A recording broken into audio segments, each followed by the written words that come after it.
forest was ancient, its canopy so thick that sunlight barely kissed the ground. It was a place where time seemed to stand still, where the air was heavy with the scent of moss and damp earth. Dr. Evelyn Hart, a renowned botanist, had spent years studying the flora of this remote woodland, but nothing could have prepared her for what she was about to discover. It was a crisp autumn morning when Evelyn first noticed the tree. It stood apart from the others, its trunk twisted and gnarled, as if it had been shaped by some unseen force. The bark was a deep, almost black, brown, and the leaves were a vibrant red, unlike anything she had ever seen. But what caught her attention was the sap. It oozed from a crack in the trunk, thick and dark, like blood. Evelyn approached the tree cautiously, her boots crunching on the fallen leaves. She knelt down, examining the sap more closely. It was warm to the touch, and when she rubbed it between her fingers, it had a strange, metallic smell. She took out a small vial and collected a sample, her mind racing with possibilities. This was no ordinary tree. As she stood up, she noticed something else. The ground around the tree was littered with animal bones, some fresh, others bleached white by the sun. There were no signs of a struggle, no tracks leading away. It was as if the animals had simply lain down and died. Evelyn's heart pounded in her chest. She had heard the local legends, of course, whispers of a cursed tree that drank the blood of those who came too close. But she had always dismissed them as superstition. Now she wasn't so sure. She returned to her camp, her mind a whirlwind of questions. What was this tree? Why did it bleed? And what connection, if any, did it have to the animal deaths? She needed answers, and she needed them fast. That night, as she sat by the fire, Evelyn couldn't shake the feeling that she was being watched. The forest was unnaturally quiet, the usual chorus of crickets and owls silenced. She glanced at the vial of sap she had collected, its dark contents glinting in the firelight. There was something about it, something that made her skin crawl. She decided to send the sample to a lab for analysis, but deep down she knew that wouldn't be enough. She needed to understand this tree to uncover its secrets. And she had a sinking feeling that the answers she sought would come at a price. As the fire died down, Evelyn's thoughts turned to the local villagers. They had always been wary of the forest, speaking of it in hushed tones. She had never paid much attention to their stories, but now she wondered if there was more to them than she had realized. She resolved to visit the village the next day to see if anyone could shed light on the tree's history. But as she lay down to sleep, she couldn't shake the feeling that the tree was watching her, waiting. The forest was alive, and it had chosen her. The village of Black Hollow was a small, isolated community nestled at the edge of the forest. Its inhabitants were a tight-knit group, wary of outsiders and steeped in traditions that had been passed down for generations. Evelyn had visited the village before, but this time, the atmosphere felt different. The villagers eyed her with suspicion, their conversations halting as she passed by. She made her way to the local tavern, a dimly lit establishment that smelled of stale beer and wood smoke. The bartender, a grizzled man with a thick beard, nodded in her direction as she approached. "Dr. Hart," he said, his voice low. "What brings you back to Black Hollow?" Evelyn slid onto a stool, placing the vial of sap on the counter. "I need your help," she said. "I found something in the forest, something unusual." The bartender's eyes flicked to the vial, and his expression darkened. "That from the bleeding tree?" Evelyn nodded, surprised. "You know about it?" The bartender leaned in closer, his voice barely above a whisper. We know about it. That tree's been there longer than anyone can remember. It's cursed, they say. Brings nothing but death." Evelyn's heart raced. "What do you mean, cursed?" The bartender glanced around the room, as if afraid someone might overhear. "Legend has it that the tree was planted by a witch centuries ago. She was wronged by the villagers, and before they burned her at the stake, she cursed the land. The tree is her revenge, they say. It feeds on the blood of the living, and those who get too close, well, they don't come back." Evelyn frowned. "But that's just a story, right? There has to be a scientific explanation." The bartender shook his head. "You can believe what you want, but mark my words, that tree is dangerous. There have been disappearances over the years, hunters, travelers, even a few villagers. They go into the forest, and they never come out." Evelyn's mind raced. Disappearances? Could the tree be connected to the animal deaths she had seen? And if so, how?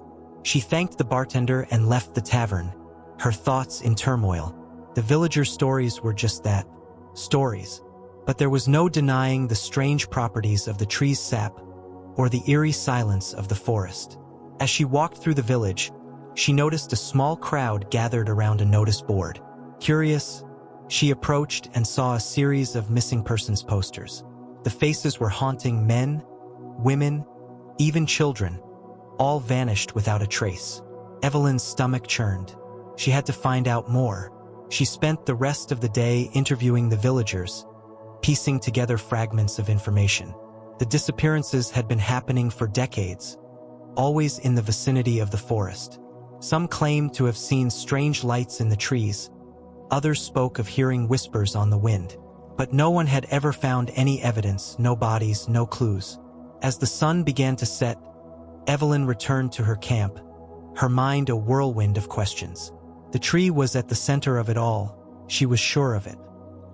But how? And why? That night, she dreamed of the tree. Its branches reached out like skeletal fingers, the sap dripping like blood. She could hear voices, faint and distant, calling her name. When she woke, she was drenched in sweat, the vial of sap clutched tightly in her hand. She knew then that she couldn't do this alone. She needed help. The next morning, she sent a message to her colleague, Dr. Marcus Reed, a forensic botanist with a reputation for solving the unsolvable. If anyone could help her unravel the mystery of the bleeding tree, it was him. But as she waited for his reply, she couldn't shake the feeling that time was running out. The tree was watching, waiting. And it was hungry. Dr. Marcus Reed arrived in Black Hollow 3 days later, his rugged appearance and no-nonsense demeanor a stark contrast to Evelyn's more reserved nature. He was a man of action, with a reputation for diving headfirst into the most dangerous botanical mysteries. When Evelyn had first contacted him, he had been intrigued by her description of the bleeding tree. Now, standing at the edge of the forest, he could feel the weight of the mystery pressing down on him. Evelyn, he greeted her with a nod, his sharp eyes scanning the dense foliage. You weren't exaggerating about the atmosphere. This place feels wrong. It gets worse, Evelyn replied, leading him toward the tree. She filled him in on everything she had discovered so far, the strange sap, the animal bones, the villagers' stories, and the disappearances. Marcus listened intently, his expression growing more serious with each detail. When they reached the tree, Marcus stopped in his tracks, his breath catching in his throat. The twisted trunk, the blood-like sap, the eerie silence, it was unlike anything he had ever seen. He approached the tree cautiously, his gloved hand brushing against the bark. This sap, he said, examining the dark, viscous liquid. It's not just sap. It's alive. Evelyn frowned. What do you mean? Marcus took a small device from his bag, a portable spectrometer, and held it up to the sap. The readings were off the charts, showing levels of organic compounds that defied explanation. This isn't just a tree, he said. It's a hybrid, a fusion of plant and something else. Something that shouldn't exist. Evelyn's heart raced. What are you saying? That it's not natural? Marcus shook his head. I'm saying it's beyond natural. This tree, if you can even call it that, has properties that science can't explain. It's almost as if it's sentient. The word hung in the air between them, heavy with implication. Evelyn felt a chill run down her spine. Sentient? Could a tree really be alive in that way? And if so, what did it want? Marcus collected his own samples of the sap, carefully sealing them in sterile containers. We need to analyze this further, he said. But we also need to be careful. If this tree is connected to the disappearances, it's not something to take lightly. As they made their way back to Evelyn's camp, they discussed their next steps. Marcus suggested setting up a perimeter around the tree using motion sensors and cameras to monitor any activity. Evelyn agreed, but she couldn't shake the feeling that they were being watched. That night, as they sat by the fire, Marcus shared his theories. What if the tree is some kind of predator, he said. It lures its victims in, then consumes them. The sap could be a byproduct of that process. Evelyn shuddered. But how? Trees don't have the ability to move or hunt. Normally, no, Marcus replied. But this isn't a normal tree. It's something else entirely. And if it's sentient, it could have developed ways to defend itself or to attack. The thought was terrifying, but it made a strange kind of sense. The animal bones, the disappearances, the eerie silence, it all pointed to something far more sinister than a simple curse. The next morning, they set up the monitoring equipment around the tree, careful not to disturb it. As they worked, Evelyn noticed something strange, a series of symbols carved into the bark, almost hidden beneath the layers of sap. She called Marcus over, and together they examined the markings. These look like runes, Marcus said, tracing the lines with his finger. Ancient, possibly pre-Christian. They could be some kind of warning or a binding spell. Evelyn's mind raced. A binding spell? Could the tree have been deliberately created or controlled by someone or something else? As they continued their investigation, they found more symbols scattered throughout the forest. Some were carved into rocks, others into the trunks of nearby trees. It was as if the entire area was marked by some ancient, forgotten power. By the end of the day, they had gathered a wealth of data, but the mystery only seemed to deepen. The tree was at the center of it all, but its true nature remained elusive. That night, as they reviewed the footage from the cameras, they saw something that made their blood run cold. A figure, barely visible in the darkness, moving toward the tree. It was humanoid, but its movements were unnatural, jerky, almost mechanical. As it reached the tree, it seemed to merge with the trunk, disappearing into the bark. Evelyn and Marcus stared at the screen in stunned silence. What had they just witnessed? And what did it mean for their investigation? One thing was clear, the tree was not just a tree. It was something far more dangerous. And it was only a matter of time before it claimed another victim. The footage of the humanoid figure merging with the tree left Evelyn and Marcus in a state of shock. They replayed the video over and over, analyzing every frame, but the figure remained elusive, its features blurred and indistinct. It was as if the forest itself was conspiring to keep its secrets hidden. "We need to find out what that thing is," Marcus said, his voice tense. "If it's connected to the tree, it could be the key to understanding everything." Evelyn nodded, her mind racing. "The symbols we found, those runes, maybe they're part of some kind of ritual. If we can decipher them, we might be able to figure out what's going on." Marcus agreed, and they spent the next few hours poring over the symbols, comparing them to ancient texts and folklore. The runes were old, older than anything they had encountered before, but they managed to piece together a rough translation. "It's a binding spell," Marcus said, his eyes wide with realization. "But not just any binding spell. This is meant to contain something powerful." Evelyn's heart pounded in her chest. "Contain what?" Marcus hesitated, his expression grim. "I think it's a spirit, or maybe multiple spirits. The tree could be a vessel, a prison for something that was too dangerous to let roam free." The idea was both terrifying and fascinating. If the tree was a prison, then the disappearances, the animal deaths, the bleeding sap, it all made sense. The spirits trapped within the tree were trying to break free, and they were using whatever means necessary to do so. But there was one problem. "If the tree is a prison," Evelyn said, "then why is it bleeding? Why now?" Marcus frowned. "Maybe the binding spell is weakening. Over time, the runes could have eroded, or the spirits could have grown stronger. Either way, it's only a matter of time before they break free completely." The thought sent a chill down Evelyn's spine. If the spirits escaped, the consequences could be catastrophic. They had to find a way to reinforce the binding spell, or, if that wasn't possible, to destroy the tree before it was too late. But how? They were scientists, not sorcerers. They didn't have the knowledge or the tools to perform a ritual of that magnitude. As they debated their next steps, Evelyn remembered something the bartender had said. "The villagers," she said. "They've lived here for generations. They might know more about the tree than they're letting on. Maybe they can help us." Marcus agreed, and they decided to return to the village to seek out the elders. If anyone knew the truth about the tree, it would be them. The next morning, they made their way back to Black Hollow, the weight of their discovery heavy on their shoulders. The villagers were still wary, but when Evelyn and Marcus explained the situation, their attitudes began to change. One of the elders, a woman named Agnes, agreed to speak with them. She was old, her face lined with wrinkles, but her eyes were sharp and full of wisdom. "You've seen the tree," she said, her voice trembling. "You've seen what it can do." Evelyn nodded. "We need your help.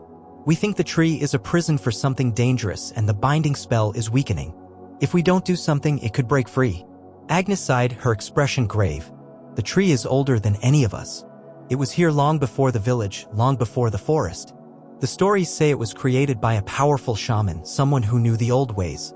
He bound the spirits to the tree to protect the land, but he warned that one day the spell would fail." Marcus leaned forward, his eyes intense.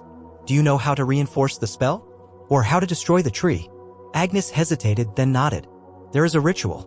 It must be performed under the light of the full moon when the veil between worlds is thinnest. But it is dangerous. If the ritual fails, the spirits will be released and they will take their revenge on the living." Evelyn and Marcus exchanged a glance. They didn't have much of a choice. The full moon was only a few days away. If they were going to act, they had to do it soon. Agnes agreed to help them prepare for the ritual, but she warned them that it would require a sacrifice. The spirits demand blood, she said. It is the only way to appease them. The words sent a shiver down Evelyn's spine. A sacrifice? What did that mean? Would they have to offer something or someone to the tree? As they left Agnes's house, Evelyn couldn't shake the feeling of dread that had settled over her. The ritual was their only hope, but it came with a terrible cost. And even if they succeeded, there was no guarantee that it would be enough to stop the tree. That night, as they prepared for the ritual, Evelyn found herself staring at the vial of sap she had collected. It seemed to pulse with a life of its own, as if it knew what they were planning. She couldn't help but wonder if they were making a terrible mistake. But it was too late to turn back now. The tree was watching, waiting. And if they didn't act soon, it would claim another victim. The night of the full moon arrived, casting an eerie silver glow over the forest. Evelyn and Marcus stood at the edge of the clearing where the bleeding tree loomed, its twisted branches clawing at the sky. Agnes and a few other villagers had joined them, their faces solemn as they prepared for the ritual. The air was thick with tension, and the usual sounds of the forest were absent, replaced by an oppressive silence. Agnes had instructed them to gather specific items for the ritual: herbs, crystals, and a vial of their own blood. The blood was the most unsettling requirement, but Agnes had been adamant. The spirits demand a connection, she had said. They must see that you are willing to give something of yourself. Evelyn had reluctantly pricked her finger, letting a few drops of blood fall into the vial. Marcus had done the same, though he had muttered under his breath about the absurdity of it all. Despite his scientific skepticism, he knew they had no other options. As the moon reached its zenith, Agnes began the ritual. She chanted in a language that sounded ancient, her voice rising and falling in a hypnotic rhythm. The villagers formed a circle around the tree, holding hands and joining in the chant. Evelyn and Marcus stood at the center, clutching the vials of blood and the other ritual items. Agnes motioned for them to step forward. Now, she said, her voice trembling with urgency. Pour your blood at the base of the tree. It must know your intent. Evelyn hesitated, her hand shaking as she uncorked the vial. She glanced at Marcus, who gave her a grim nod. Together, they poured their blood onto the roots of the tree, the dark liquid mingling with the sap that oozed from the trunk. For a moment, nothing happened. Then, the ground beneath them began to tremble. The tree's branches swayed violently, though there was no wind. The sap flowed faster, pooling around the base of the tree in a crimson puddle. Evelyn felt a surge of panic as the air grew colder, her breath visible in the moonlight. Agnes's chanting grew louder, more desperate. The villagers tightened their circle, their voices rising in unison. But it wasn't enough. The tree seemed to be fighting back, its roots writhing like serpents as it resisted the ritual. Suddenly, a deafening crack echoed through the forest. The tree split down the middle, revealing a hollow core filled with darkness. From within the hollow, a low, guttural growl emerged, sending chills down Evelyn's spine. She stumbled back, nearly dropping the vial. "It's not working," Marcus shouted over the noise. "The tree, it's rejecting the ritual." Agnes's face was pale, her eyes wide with fear. "The sacrifice," she said, her voice barely audible. "It must be greater. The spirits demand more." Evelyn's heart sank. "What do you mean? What else do they want?" Agnes's gaze was heavy with sorrow. "A life," she said. "The spirits will not be appeased without a life." The words hung in the air like a death sentence. Evelyn felt a surge of anger and disbelief. "No," she said firmly. "There has to be another way. We can't." Before she could finish, one of the villagers, a young man named Thomas, stepped forward. His face was resolute, though his hands trembled. "I'll do it," he said. "For the village. For all of us." Evelyn's stomach churned. "No, you can't." But Thomas was already moving toward the tree. The villagers' chanting grew louder, their voices filled with a mixture of grief and determination. Evelyn tried to stop him, but Marcus held her back. "We don't have a choice," he said, his voice strained. "If we don't do this, the spirits will escape. Everyone will die." Evelyn watched in horror as Thomas reached the tree. He placed his hand on the trunk, his expression calm despite the chaos around him. The tree seemed to react, its branches curling around him like tendrils. For a moment, there was silence. Then, with a sickening crunch, the tree absorbed him. His body seemed to dissolve into the trunk, leaving no trace behind. The ground stopped shaking, and the sap slowed to a trickle. The forest fell silent once more. The ritual was complete. Evelyn sank to her knees, her mind reeling. She had come here to study a tree, not to witness a sacrifice. The weight of what had just happened pressed down on her, threatening to crush her. Agnes approached, her face etched with sorrow. "It is done," she said. "The spirits are appeased for now. But the tree is still dangerous. The binding spell is fragile. It will not hold forever." Marcus helped Evelyn to her feet, his expression grim. "We need to find a permanent solution," he said, "before it's too late." Evelyn nodded, though her thoughts were a whirlwind of guilt and despair. They had stopped the tree for now, but at what cost? And how long would it be before the spirits demanded another sacrifice? As they left the clearing, Evelyn couldn't shake the feeling that the tree was watching her, its presence lingering in the back of her mind. It had tasted blood, and it would not be satisfied for long. The days following the ritual were a blur for Evelyn. The sacrifice of Thomas weighed heavily on her conscience, and she found herself haunted by nightmares of the tree, its gnarled branches reaching for her, its sap pooling like blood at her feet. Marcus, too, was deeply affected, though he masked his unease with a stoic determination to find a permanent solution. Agnes had warned them that the binding spell was fragile, and Evelyn knew they couldn't rely on another sacrifice. They needed to destroy the tree, but how? Its unnatural properties defied conventional methods. Fire, axes, even chemicals. None of it seemed sufficient against something that was more than just a tree. Evelyn and Marcus spent hours researching, poring over ancient texts and modern scientific journals alike. They discovered references to similar entities in folklore, trees that were prisons for malevolent spirits, bound by rituals and runes. But every account ended the same way. The spirits always broke free, and destruction of the vessel was the only way to stop them. One passage stood out to Evelyn. It spoke of a heart within such trees, a core that housed the spirit's essence. Destroying the heart would sever the connection between the spirits and the physical world, rendering them powerless. But the heart was always hidden, protected by the tree's unnatural defenses. "We need to find the heart," Evelyn said, her voice firm despite the fear gnawing at her.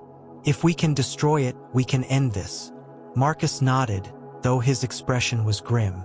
"And how do you propose we do that? The tree isn't exactly going to let us waltz in and take it." Evelyn hesitated.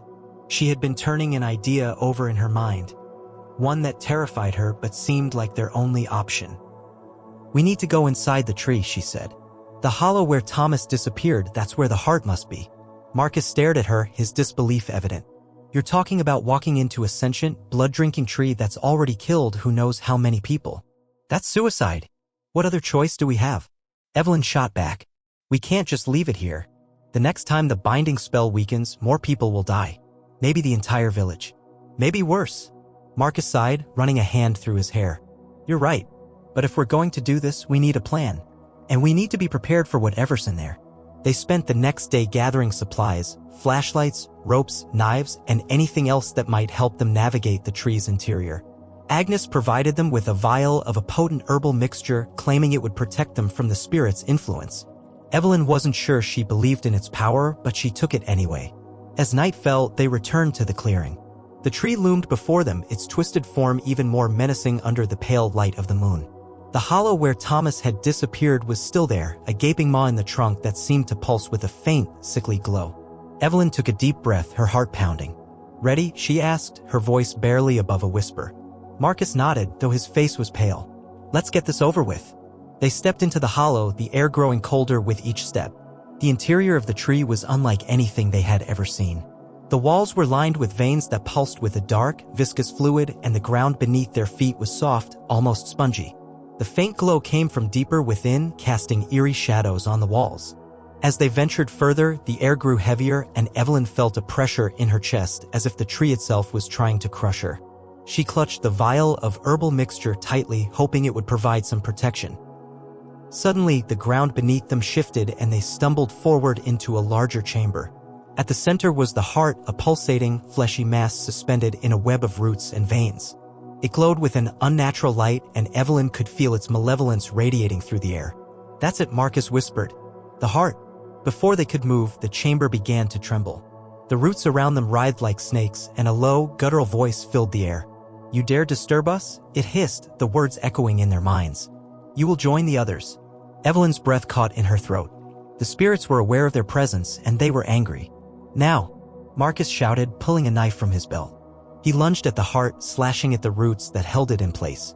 Evelyn followed suit, hacking at the veins with all her strength. The tree fought back, its roots lashing out at them, but they pressed on, driven by desperation. The heart began to bleed, its glow flickering as it weakened.